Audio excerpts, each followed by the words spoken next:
The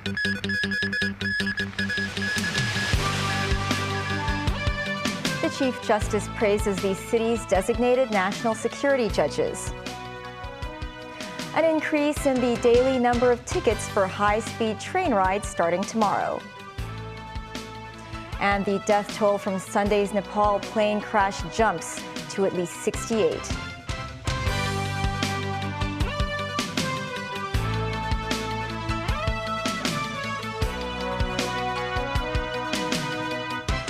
Hello and welcome to TVB News. On the first day of the new judicial year, the city's top judge heaped praise on designated national security judges, saying they have all displayed a high degree of professionalism. The Secretary for Justice, meanwhile, maintained Beijing's move to interpret Hong Kong's national security law did not expand the powers of the chief executive. Jackie Lin with more.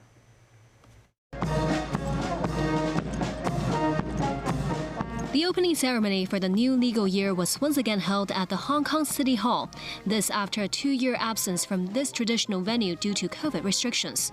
In his speech, Chief Justice Andrew Cheung praised the city's designated judges presiding over national security-related cases for taking on their judicial duties professionally. In this regard, full acknowledgement is due to our judges, who have handled with great professionalism cases attracting public or even international attention in the past few years. On criticisms on these judges and their decisions, Cheung said they may reflect these people's inadequate understanding of the court process. The court's decision may sometimes have a political impact. This does not mean the court has made a political decision. Secretary for Justice Paul Lam, meanwhile, threw his weight behind Beijing's recent interpretation of the national security law. He said the move has clarified the law's intentions, but did not expand the powers of the chief executive and the National Security Committee. Such suggestions are plainly wrong and misconceived. The certificate issued by the chief executive constitutes a piece of conclusive evidence binding on the court. The chief executive does not, however, exercise any judicial power. The head of the Bar Association of Hong Kong said 2022 saw momentous events unfold to the city's legal sector, and he hopes authorities will exercise their powers prudently after Beijing's interpretation of the security law. Perceived tensions between the imperatives of safeguarding national security and judicial independence are far from unique to Hong Kong. We have to demonstrate that defendants at the receiving end of the most serious allegations will be dealt with fairly and impartially. The Chief Justice also reviewed the judiciary aims to digitize various court procedures. They include introducing the live broadcasting of court proceedings within this year. A working group chaired by a senior judge will be formed to examine the guiding principles and practicalities of live streaming court hearings. Another plan is to replace the paper-based litigation system with an electronic system. Exemptions would only be made for specific cases. Jackie Lin, TVB News. On the second day since the reopening of the high-speed rail between Hong Kong and the mainland, the MTR announced that operations had been running smoothly. Some passengers, however, experienced trouble entering the high-speed rail system via self-service kiosks at West Kowloon Station. The daily number of express rail link tickets for northbound and southbound travels will increase from 10,000 to 14,000 starting tomorrow. Timothy Lee tells us more. This morning, West Kowloon Station remained crowded with high-speed rail passengers. But the station was nowhere as packed as the first day of the resumption of express rail link services.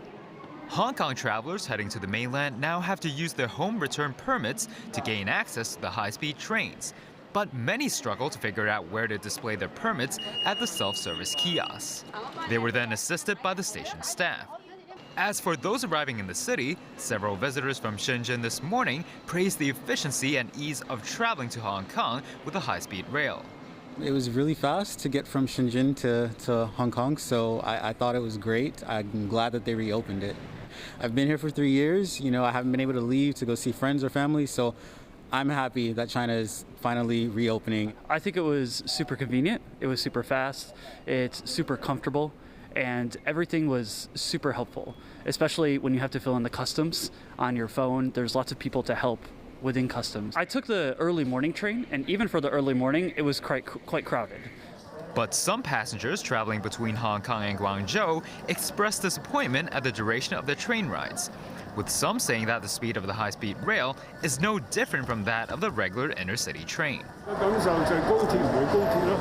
Lawmaker Michael Tian, who formerly served as chairman of the Kowloon Canton Railway Corporation, thinks the current speed of the high-speed trains going between West Kowloon and Guangzhou East is unacceptable.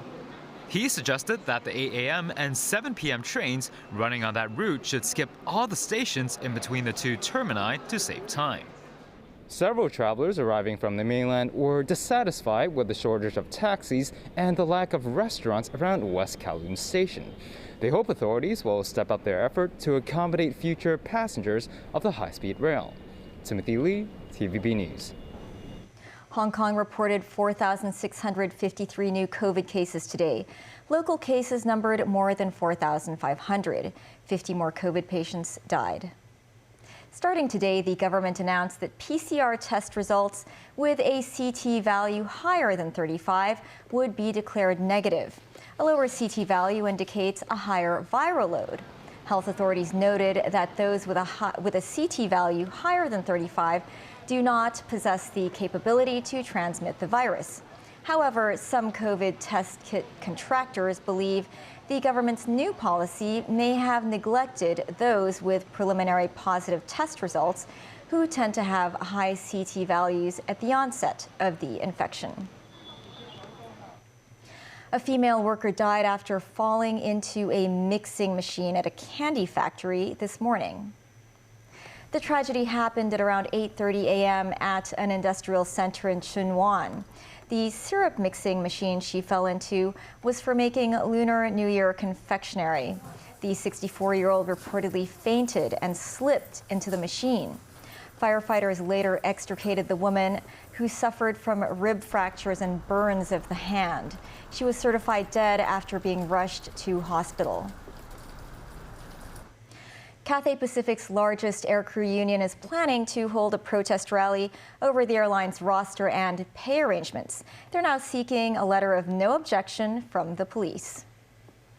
On their social media page, the Cathay Pacific Airways Flight Attendants Union is planning to hold the rally at Cathay City between 2 and 6 p.m. on Wednesday. The 3,000-strong union asked participants to wear a white top that day. The union has threatened to launch industrial action during the Lunar New Year holidays. Cathay Pacific earlier said there would be improvements in the roster arrangements as early as February, and the airline would work to increase its flight capacity, which could in turn give a boost to the workers' remuneration. Overseas search and rescue efforts are continuing in the wake of Nepal's deadliest air crash in 30 years. 68 bodies have so far been recovered out of a total of 72 passengers on board the ill-fated aircraft, and authorities believe it is unlikely there will be any survivors. The ATR-72 plane operated by Yeti Airlines was on its way to the Himalayan resort city of Pokhara from the Nepalese capital, Kathmandu. Daniel Rao tells us more. Footage from Pokhara resident Diwas Bahora appeared to show the moment before the Yeti Airlines plane crashed on Sunday. Bahora said he was sitting on the terrace of his home and started filming when he saw the plane at a low altitude before it suddenly veered to its left. Amit Singh, an experienced pilot and founder of India's Flight Safety Foundation, said the video appears to show a stall, a situation in which a plane loses lift, especially likely at low airspeeds. Searchers have found both the cockpit voice recorder and flight data recorder from the passenger flight. A Kathmandu airport official said the so-called black boxes are in good condition. The data on the recorders may help investigators determine what caused the ATR-72 aircraft, carrying 72 people, including 15 foreign nationals and 4 crew members, to crash in clear weather just before landing in the Nepalese tourist city of Pokhara. The foreign nationals included 5 Indians, 4 Russians, 2 South Koreans, and 1 each from Ireland, Australia, Argentina, and France. The recovered bodies are being kept in the Pokhara Academy of Health and Science. A police spokesperson said 31 bodies have been identified and will be handed over to family after officials finish post-mortem reports. The bodies of the foreign nationals and those that are unrecognizable will be sent to the capital, Kathmandu, for further investigation.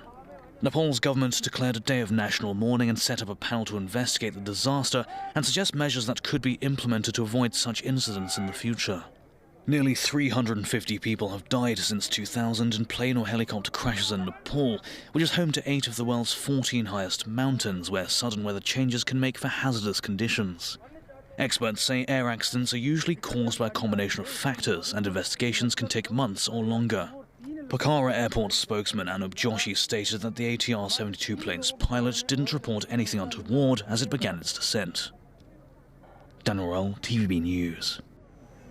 A man in his 60s has been arrested in connection with an investigation linked to the discovery of traces of uranium in a cargo package at London's Heathrow Airport on December 29th. The head of London Police's Counter-Terrorism Command said, despite the arrest, the incident does not appear to be linked to any direct threat to the public. The police said the man was arrested on suspicion of a terror offense on Saturday and was released on bail until April as part of the investigation. Uranium can be used for civilian power generation and scientific purposes. It is a key ingredient in nuclear weapons. Certain isotopes emit radiation that can be harmful to humans, and the metal itself is toxic if ingested or inhaled. Still ahead, the number of dead from Russia's recent missile strike in Dnipro, Ukraine, goes up to 30. 2 public hospital doctors accused of manslaughter appear in court. And Lunar New Year fairs get underway.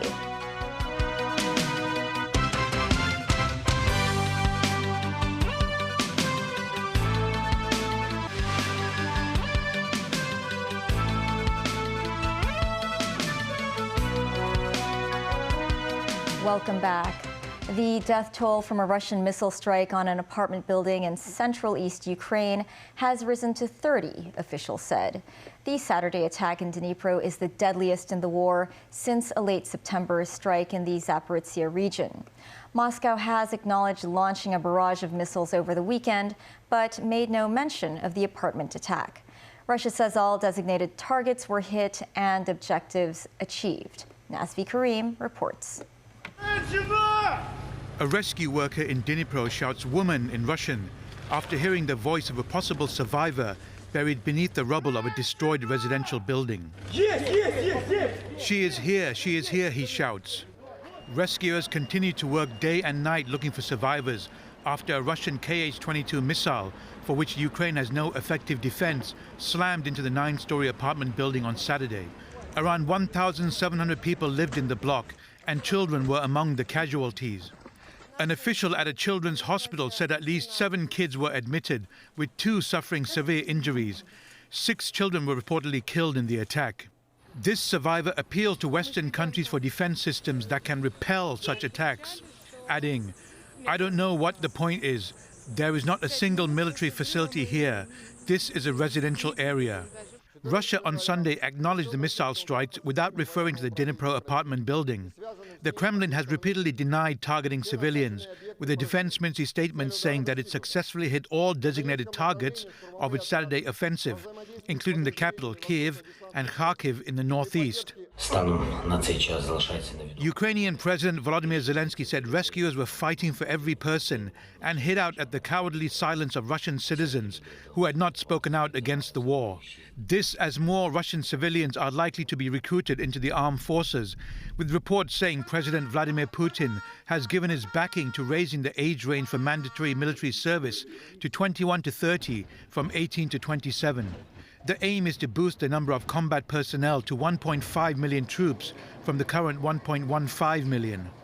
Meanwhile, fears of a new front opening up in the war gathered steam after Belarus and Russia started joint Air Force drills today. Minsk said the exercises are defensive in nature and will last until February 1st. Kyiv says the buildup of Russian troops in Belarus is similar to its preparations before invading Ukraine last year. Nazvi Karim, TVB News. Chinese Foreign Minister Qin Gang was in Cairo on Sunday for talks with Egyptian and Arab League officials. It was his last stop on a multi-leg trip to Africa.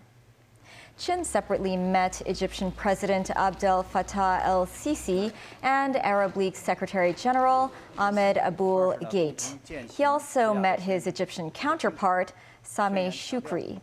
In a joint news conference, Chin said all parties agreed to work together to implement the spirit of the Riyadh Declaration, which affirms a multilateral international order based on international law. It was Chin's first overseas trip since his appointment in December, having also visited Ethiopia, Gabon, Angola, and Benin. Beijing has invested heavily in infrastructure in African countries, while Chinese financial groups have handed out $160 billion worth of loans to Africa between 2010 and 2020.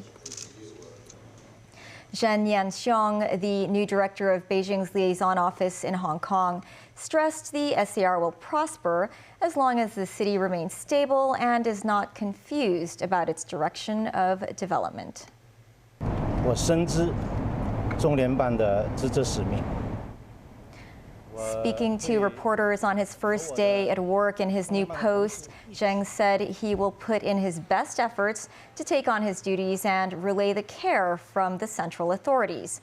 Formerly head of the National Security Office in the SAR, Zheng said he will work hard to be a person who understands, loves, and cares about Hong Kong.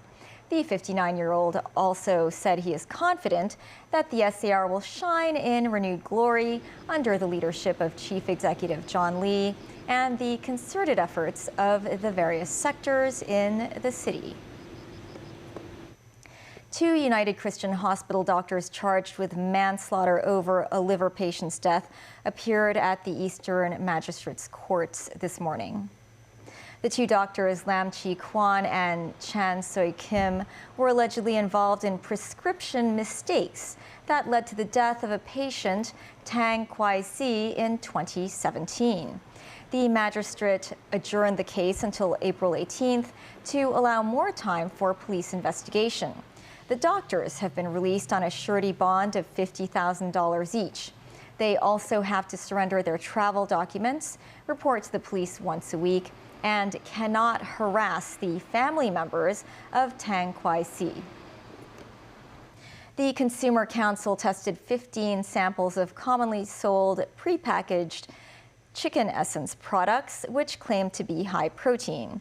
While most of these samples met their claims, the cost of chicken essence products proved to be 290 times more expensive than whole foods. The council also tried out 10 washer-dryer models on the market. Momo Sangai tells us more. Chicken essence products are a popular choice for those looking to boost their energy and satiate their hunger in high-pressure situations, such as students pulling all-nighters.